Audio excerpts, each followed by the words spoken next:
talking about ASICs, we have a question here about, do you think that ASICs will be still like thing for casual miners, for homeowners? I mean, there are ASICs with 5 kilowatts power draw. I mean, you can't connect that at your home, or I mean, yeah, that would be a hard thing to do. Using a lot. Yeah. I mean, go on. Well, you could get one. So, I mean, it's like right now, like home miners, and we're seeing this right now proliferate, like just on Twitter and stuff.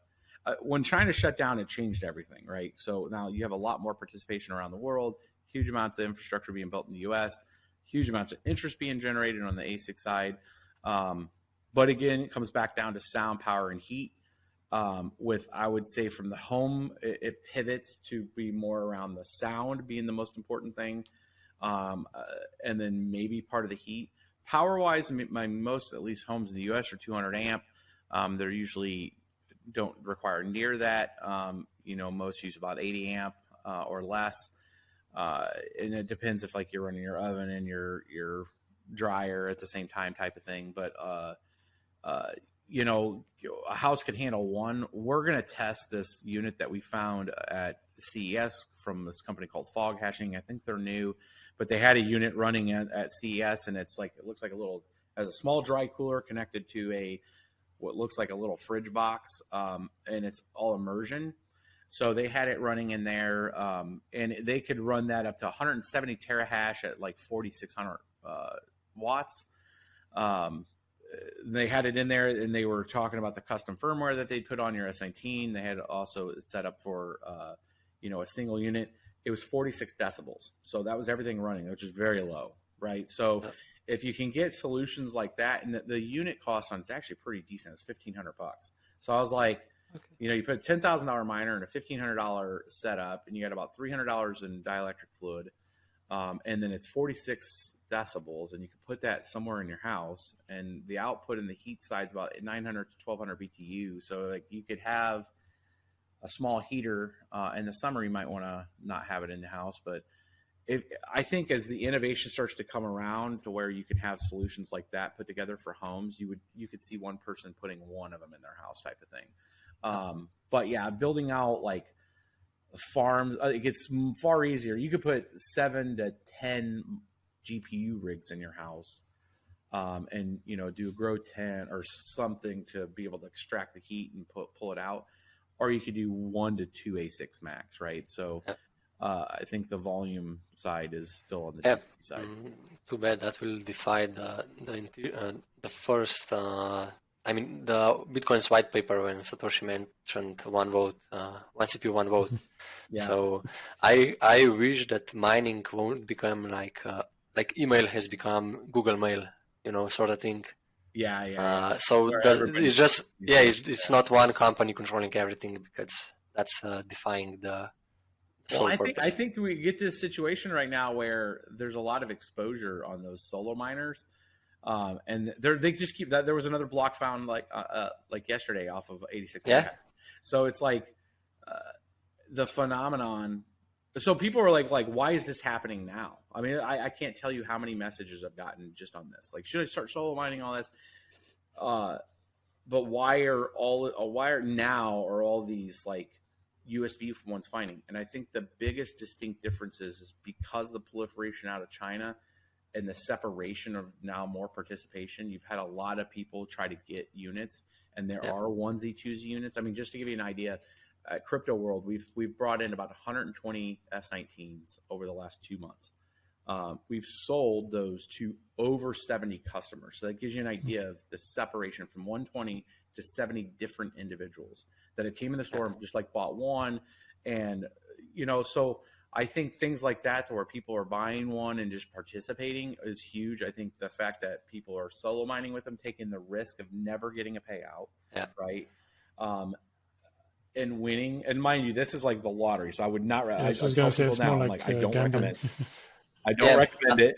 I actually did some calculations a couple of months ago, and the chances of winning a block with one S19 ASICs are better than winning a lottery. Like a couple of times. I would say 5 times better, but the reward is also smaller. So yeah.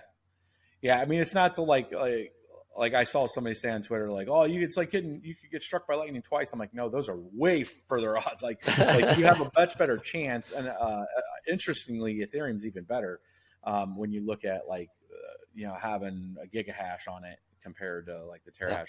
It's actually orders of magnitude better a chance of winning. And there was somebody that won that $500,000 block, solo miner, right, with a couple gigahash. And he was only doing it for 20 days. Like, can you imagine that? You have 2 gigahash on this and you win not just an Ethereum block, but you win like a 60 or 70 plus ETH block because it was with MEV and everything on it. Like, it's insane. But like, I don't recommend it. I think it's one of those things and people are like, do you do it? Like, I did a couple examples of it with a small amount when like Ravencoin was about to do its halving in December. I put like 500 mega hash on it and we won 2 blocks, which was insane. Like, it was way more than we should have won. I think the luck percentage on the first one was like 34%. The other one was 1%. So, I mean, it was just like pure luck. And then I stopped doing it. It halved. But we're still on Raven with part of the fund. I remember first time placing orders on NiceHash hash power marketplace. Mm-hmm. I was starting to mine Ravencoin, and I used I think it was a frosty pool or something like that. And I managed to, there was like a couple of miners there. Maybe they had like 1% of network share. And then I bought some hash power and somehow we won the block and I got the full, basically the whole reward, like nice. 4,900. 4,990 usually. Yeah, something. Yeah. Yeah, it's exciting. It's exciting time. And that's the thing about new networks and stuff too. This is what's great about this space is like, there's the big networks and there's the math behind it and there's what to mine and all these other things. And then you got some newer networks. I know Ton and a couple of the other ones that have came out and people are interested in them, and Reptorium when the Alpha. Have you heard about this Alpha? I'm not sure how it's pronounced, but something Alpha, a new coin where it's on 5,000. On rank 5,000, and it has like quite good profitability, more than Ethereum right now. Interesting. Yeah, no, I always liked it was the trolling on Bitcoin Talk and seeing, hey, who's coming out with something new or something next. And, this is the thing that people are like, what's going to take over Ethereum? It's like, well, I think there's some statistical things we can look at, like networks. And I've done a few models to show like what does price discovery have to get to be able to take on an Ethereum network, assuming a portion of its ASIC. But we never know what moves forward with proof of work if somebody takes a different solution and now has a little price discovery with it, and then before you know it, you have the next, I don't want to call it Ethereum from a profitability standpoint, but the one thing I've learned over all the years of mining since essentially almost the beginning is that there's no limit to people's ability to build things and try to move the needle on a space. And when you have a massive community that is super engaged in it, also highly invested in it, it's kind of like if you build it, they will come type of thing. But like people will redeploy that hash rate. And there are times that it pulls back and the network naturally reacts, right? We've seen Ravencoin did its halving, price discovery didn't happen yet. And it pulled actually back with the rest of the market, and hash rate went from 10 terahash to 3 terahash. It's a natural occurrence. Like the equilibrium will occur, right? And so the networks are very resilient in that way. But you never know what opportunity there is, and I just think that there's a lot of folks engaged in this space, and what the services you guys provide to give people an opportunity to kind of enter the space very easily through a tool. And that's a different model. It's a broker model, right? Where people will NiceHash sometimes has better rates because there's more people maybe forecasting. You'll see some front running on a network sometimes. Yep. We've seen that with Zcash back in the day where there was like a spike, a whole bunch of Zcash purchase, before they had switched over to ASICs. And it's like, why is the hash rate running? And it kind of ran price. So there's a lot of game theory stuff going on. There too, so you can kind of start to see if there's a spike in hash rate, like is price going to move? I think you'll see that with Raven as an example.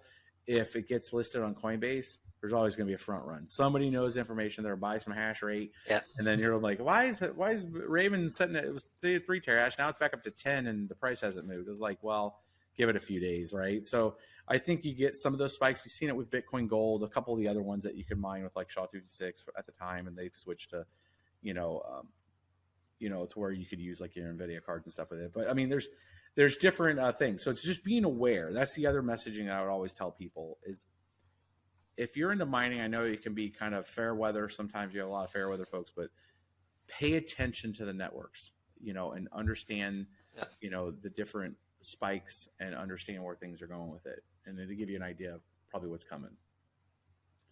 So